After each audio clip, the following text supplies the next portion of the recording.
Hello children, I hope you all are good. Today in the GK we are going to do the exercise of chapter 36 and the name of the chapter is figure analogy. Each of the following question consists of two sets of figures. Okay, 1, 2, 3 and 4 constitute the problem set while figure A, B, C, D constitute the answer set. आप देखो दो set दिए, problem और answer figure.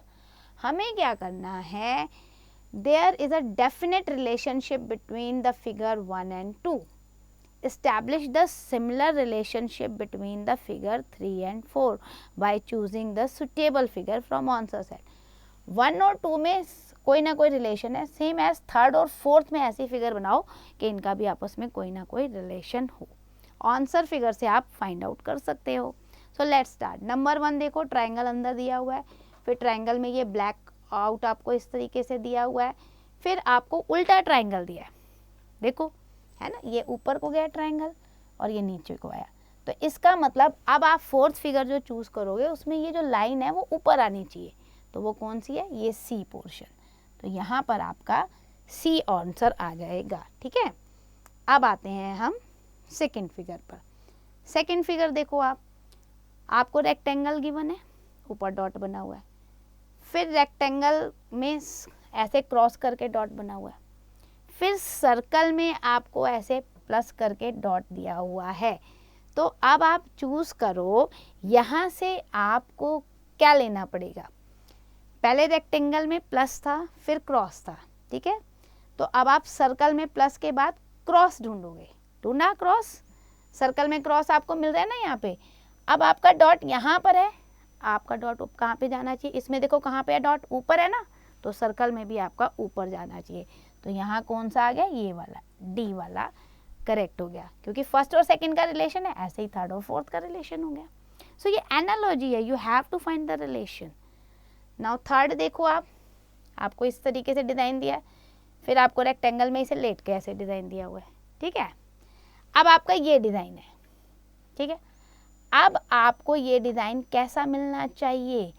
अब आप ध्यान से देखोगे तो आपका बेटा ये जो डिज़ाइन है, दिस वन, ये वाला है ना थर्ड, आपको ऐसे मिलेगा ए में, बी में, सी में या डी में. आप कैसे करोगे, तो आप ध्यान से देखो, आपको यहाँ ऐसे डिज़ाइन दिया हुआ ना, तो आपको अगर इसका रिलेशन बनाना है तो आप इससे बनाओगे, ट्रायंगल से. ट्रायंगल के अंदर ये आपको बना के दिया हुआ है, तो ये आपका सही है, क्योंकि आपको यही फिगर चाहिए. Then moving to the fourth one. Fourth one में भी देखो ध्यान से, ऐसे ट्रायंगल बना हुआ है, फिर आपको सर्कल में ट्रायंगल है, फिर आपको इस तरीके से ट्रायंगल दिया हुआ है. तो अब आपका जो जाएगा दिस वन, B1, तो ये आपका करेक्ट हो गया. ऐसे ही फिफ्थ में देखो फिगर, इसमें आपको अब इस तरीके से डिज़ाइन दिया है, तो आपका यहाँ पर ये आ रहा है, तो ये वाला डिज़ाइन आपको कहाँ मिल रहा है, बी में मिल रहा है, करेक्ट कर लो. 6 में देखो सर्कल, फिर ऐसे ऐसा बना हुआ है, तो अब ये सेम आपको कहाँ मिल रहा है, ये आपको मिल रहा है ऐसा वाला डिज़ाइन. इसमें सारे आ गए ना, लाइन्स आ गई, तो डी वाला सही है. देन 7th में आप देखो, आपका ये पहले प्लस बना है, फिर सर्कल बना के दिया हुआ है. अब आपको ऐसा ही डिज़ाइन इससे रिलेट करना है. आपको यहाँ क्वेश्चन मार्क दिया हुआ ना इस तरीके से, तो यहाँ पर आपका ऐसा डिज़ाइन कहाँ बना हुआ है, ए में, बीच में सर्कल है ना, तो आपका यहाँ पर इस तरीके से स्क्वायर गिवन है, तो आपका ये सही है. अब आ जाओ आप 8 पे. 8 में आपको पहले ऊपर एरो दिया है, फिर ऐसे एरो दिया है, फिर सेंटर में एरो दिया है. तो अब अगर आप देखोगे तो आपका एरो कहाँ होना चाहिए, सेंटर में इस तरफ होना चाहिए. तो ये एरो इस तरफ आ रहा है ना, 8th का ए, ये करेक्ट है. 9th पे आओ, आप ध्यान से देखो, ये पेटल कैसे जा रही है, फिर ऐसे जा रही है, फिर नीचे जा रही है. अब जो लास्ट वाली पेटल है वो कहाँ जानी चाहिए, कलर्ड ऊपर जानी चाहिए. सो आपका सी वाला ऊपर करेक्ट है ना, ये ब्लैक ब्लैक यहाँ पे हो रहा है, तो ये वाला सही है आपका. 10th देखो, पेटल ऊपर है, फिर ऐसे है, फिर ऐसे है. अब पेटल कैसे जाएगी, नीचे की तरफ जाएगी, कलर्ड वाली. तो कलर्ड वाली कैसे जा रही है, नीचे यहाँ पर इस तरीके से. ये डी वाला आपका करेक्ट है.